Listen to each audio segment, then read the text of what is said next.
Kalian bingung ketika prewedding atau menghadapi klien, terus posenya kalian selalu bingung, harus pose yang kayak gimana ya? Harus gimana ya mosein pengantinnya? Oke, kita bahas di sini ya teman-teman.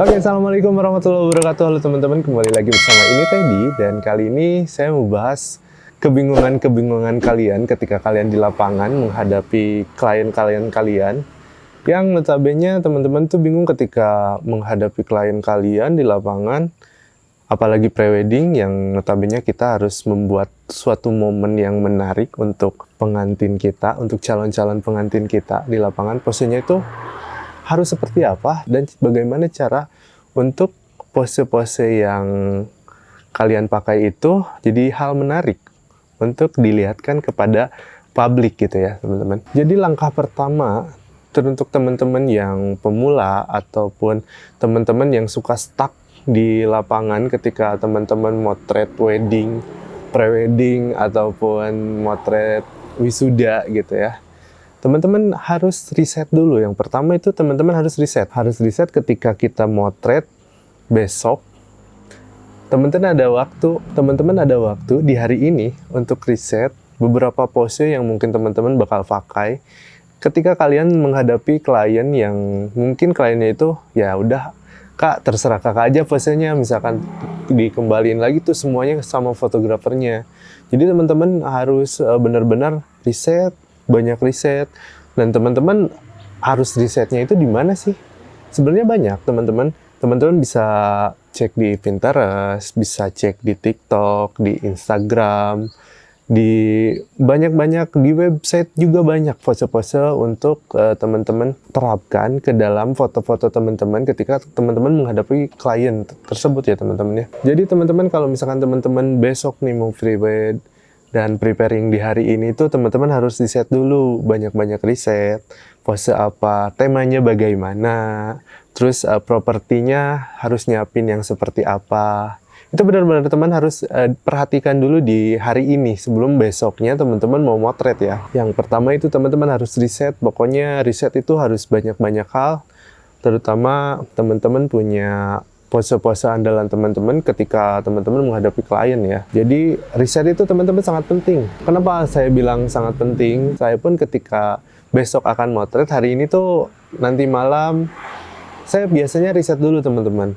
Pakai bajunya seperti apa, ataupun misalkan sekarang kalau misalkan bukan prewedding, wedding misalkan tempatnya itu riset dulu, tempatnya seperti apa. Kalau misalkan di gedungnya kita bisa riset dulu, ataupun dilihat dulu postingan-postingan teman-teman yang satu kota, misalkan kalau misalkan gedungnya yang sama, riset dulu seperti apa, dekornya seperti apa, terus pose yang enaknya tuh harus seperti apa juga gitu kan. Jadi teman-teman gak akan stuck di situ aja posenya. Dan kalaupun untuk prewedding, teman-teman harus perhatikan dulu nih. Yang pertama, kalau misalkan pose prewedding itu, kalian kan membuat momen semenarik mungkin ya untuk klien ya. Ataupun momen itu bisa bercerita ketika pengantin-pengantin teman-teman itu bisa flashback gitu ke belakang melihat foto-fotonya. Yang pertama teman-teman harus perhatikan juga.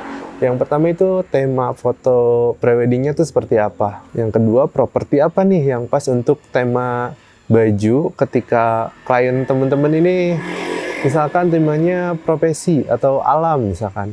Teman-teman bisa langsung cari-cari ini di Instagram ataupun di TikTok, di website ataupun di YouTube, itu banyak sekali ya teman-teman. Yang kedua, kalau misalkan teman-teman bingung, teman-teman bisa bikin mood board. Mood board itu jadi semacam, walaupun teman-teman stuck nih di lapangan, ketika ada mood board gitu kan, teman-teman bisa minta kliennya untuk bikin mood board itu sendiri untuk requestan pose yang calon-calon pengantin kita itu suka gitu. Teman-teman si kliennya itu bisa langsung bikin mood board berapa puluh pose yang mereka inginkan gitu kan. Terus pose apa aja, yang seperti apa aja, teman-teman bisa si kliennya itu bisa request nih teman-teman. Entah itu 10 pose, 20 pose, atau 30 pose, sisanya kalian modifikasi ya. Jadi teman-teman bisa cari dulu nih pose-posenya di Instagram, ataupun di Pinterest, ataupun di manapun itu platformnya, TikTok pun bahkan. Terus kalian bikin mood board. Aplikasinya itu teruntuk teman-teman yang mau bikin mood board, saya saranin di In College ya teman-teman. Aplikasinya nanti saya cantumin di sini. Teman-teman bisa save banyak foto, di-download foto orang-orang lain, tapi disclaimer, foto-foto orang lainnya jangan teman-teman akuisisi. Jadi teman-teman bisa langsung bikin 10, 20, 30 foto untuk teman-teman bisa menerapkan itu di lapangan ketika teman-teman pre-wedding ataupun wedding ya. Kalau saya dulu begitu, tapi karena keterbiasaan saya memakai pose ataupun membuat pose yang baru lagi untuk klien dan tema yang baru lagi, saya terbiasa teman-teman. Dan teman-teman kemungkinan besar bakalan sama seperti itu. Jadi terbiasa, bikin dulu, intip-intip sedikit ke handphone gak apa-apa lah kalau misalkan teman-teman udah sangat amat stuck di lapangan gitu kan. Tapi untuk teman-teman yang benar-benar stuck, teman-teman bikin mood board itu lebih mudah ya teman-teman. Lebih gampang, lebih gak capek di lapangan. Apalagi yang bikin mood boardnya itu klien kita, itu lebih enak lagi teman-teman.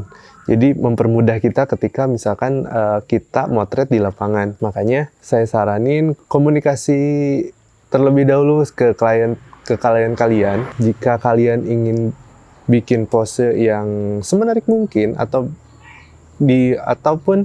klien-klien kalian punya referensi pose untuk diterapkan di lapangan, teman-teman bisa langsung komunikasiin aja langsung sama klien kalian.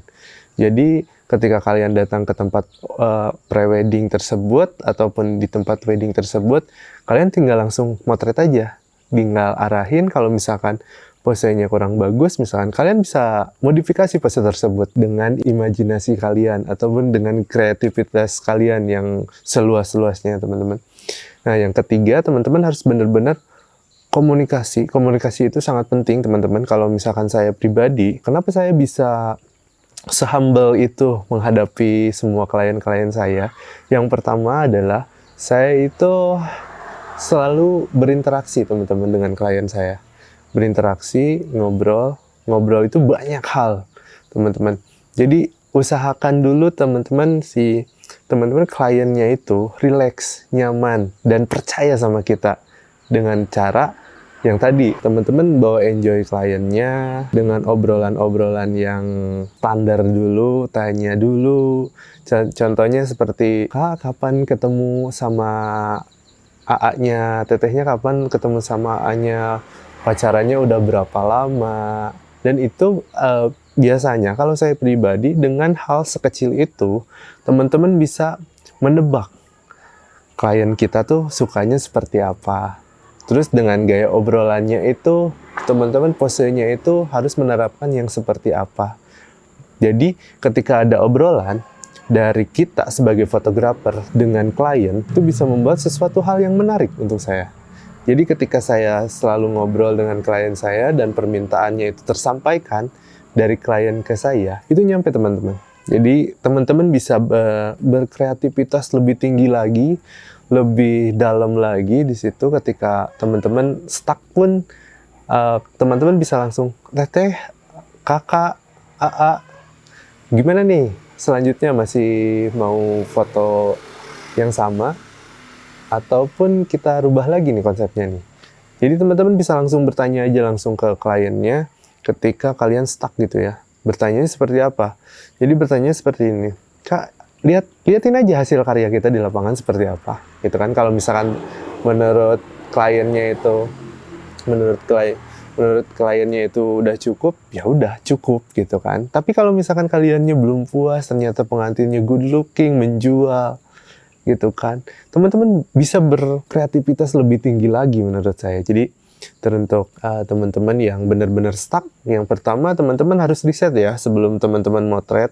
Risetnya itu tentang temanya, tentang profesinya mungkin, ataupun tentang pose-pose yang mereka inginkan ya teman-teman ya. Kalau misalkan teman-teman benar-benar stuck untuk membuat pose-pose yang benar-benar saya udah bingung banget nih harus pose yang seperti apa lagi, teman-teman bisa langsung bikin mood board menurut saya. Kalau teman-teman malas bikin mood boardnya, teman-teman serahin aja sama klien dengan komunikasi yang bagus.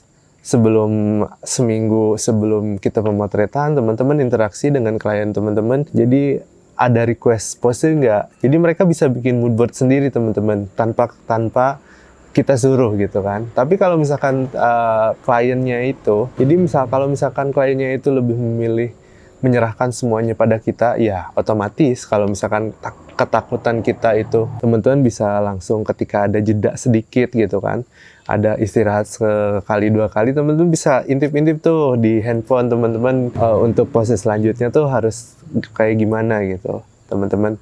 Nah yang terakhir adalah komunikasi teman-teman. Komunikasi yang benar-benar harus dijaga antara fotografer dengan klien. Dan itu sangat penting teman-teman. Kalau saya pribadi selalu berkomunikasi antara fotografer dengan klien. Selalu ngobrol teman-teman. Pertanyaan-pertanyaan yang basic ataupun pertanyaan-pertanyaan yang benar-benar menyentuh untuk klien-klien kita. Kalau bisa sampai nangis ya teman-teman. Apalagi ketika ada momen nangis itu, wah sangat luar biasa ya teman-teman. Disclaimer teman-teman, saya di sini bukan menggurui ataupun saya bukan sok jago sekali untuk memberi teman-teman arahan atau gimana ya teman-teman. Jadi di sini saya itu cuman berbagi pengalaman aja teman-teman kepada kalian. Jadi ketika kita bingung pose di lapangan itu harus melakukan apa ya teman-teman. Oke teman-teman, mungkin sekian saja sedikit tips dan sedikit pengalaman saya tentang gimana caranya ketika kita stuck di lapangan untuk memposakan pengantin atau pre-wedding ataupun wedding ya teman-teman. Jadi teman-teman bisa lakukan hal-hal yang tadi saya bilang ya. Jadi teman-teman, dan untuk teman-teman juga nih yang mau masuk grup WhatsApp ini tadi, teman-teman boleh langsung klik link yang ada di deskripsi WhatsApp grup. Di sana ada teman-teman boleh sharing-sharing tentang karya teman-teman, boleh sharing-sharing tentang foto, ataupun bertanya ke member-member grup yang ada di grup WhatsApp ini tadi ya teman-teman. Dan teruntuk teman-teman juga yang suka dengan tone warna preset ini tadi, teman-teman boleh langsung order ke Instagram saya. Tepatnya ada di deskripsi juga. Teman-teman boleh langsung DM Instagram saya untuk melakukan pembelian untuk preset natural ini tadi yang biasa teman-teman tonton di video VOP saya ya teman-teman. Oke teman-teman, sekian saja video yang bisa saya sampaikan kali ini. Jangan lupa like, comment, dan subscribe. Jangan lupa share ke teman-teman fotografer kalian, dan mudah-mudahan konten saya bermanfaat ya teman-teman. Sampai jumpa di video-video kita selanjutnya. Sampai jumpa di VOP kita selanjutnya. Saya Teddy. Assalamualaikum warahmatullahi wabarakatuh.